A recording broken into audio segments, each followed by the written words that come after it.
1987년 미국 애리조나주에서는 하나의 거대한 프로젝트가 시작되었습니다. 바로 지구를 모방한 거대한 인공 생태계를 만드는 작업이었죠.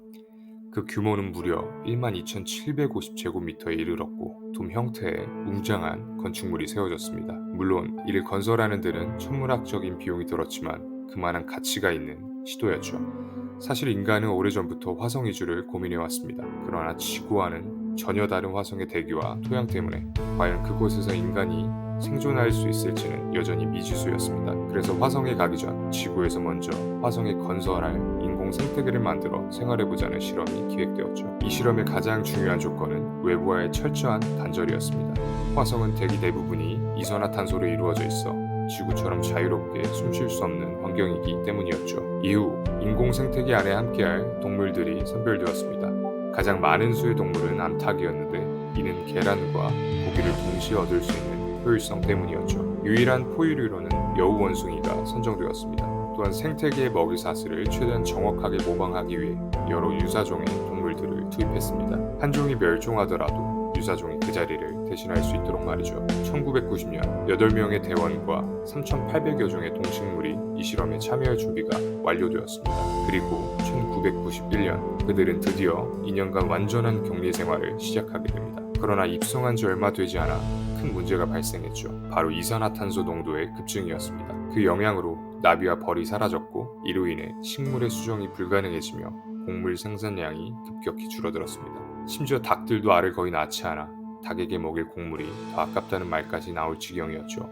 결국 이산화탄소 농도의 급증으로 어류, 조류, 포유류 등 대부분의 척추 동물이 죽고 말았습니다. 당연히 사람들에게도 위기가 닥쳤습니다. 식량이 점점 고갈되었지만 의외로 고구마만은 놀라울 정도로 잘 자랐죠. 덕분에 참가자들은 매일 고구마로 끼니를 때우며 하루하루를 버텼습니다. 이 시기에 참가자들의 체중은 평균적으로 10%나 감소했습니다. 그러나 어느 누구도 예상 못한 가장 큰 문제는 바퀴벌레였죠. 잎을 분해하기 위해 소수의 바퀴벌레를 데려왔지만 이들이 급속도로 번식하면서 대원들은 바퀴벌레 사냥에 시달리게 되었습니다. 이쯤 설상가상으로 산소 농도까지 더욱 감소했습니다. 입성 당시 21%였던 산소 농도는 13%까지 떨어졌는데 이는 해발 4,000m의 산소량과 비슷한 수준입니다. 결국 대원들은 고산병에 시달렸고 외부에서 산소를 주입할 수밖에 없었습니다. 이 시점에서 실험의 가장 중요한 조건인 외부와의 단절이 깨졌고 실험은 사실상 실패하게 됩니다. 문제는 이뿐만이 아니었죠. 한정된 공간에서 생활하다 보니 사람들 간의 갈등이 심화되었고 결국 대원들은 두 그룹으로 나뉘어 서로 말을 섞지 않고 생활했다고 합니다.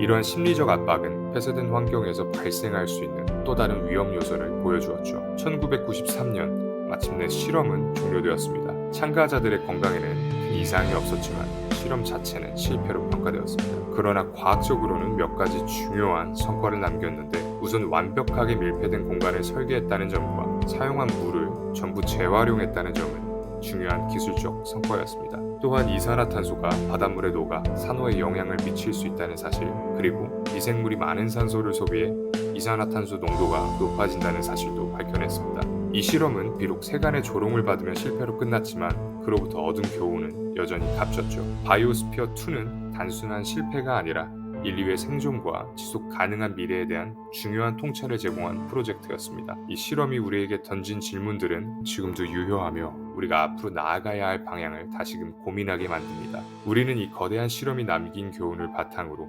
환경과 공존하는 미래를 위해 더욱 깊은 이해와 책임감을 가지고 나아갈 수 있을 겁니다. 화성, 그리고 그 너머의 세계는 우리의 미래일지도 모릅니다.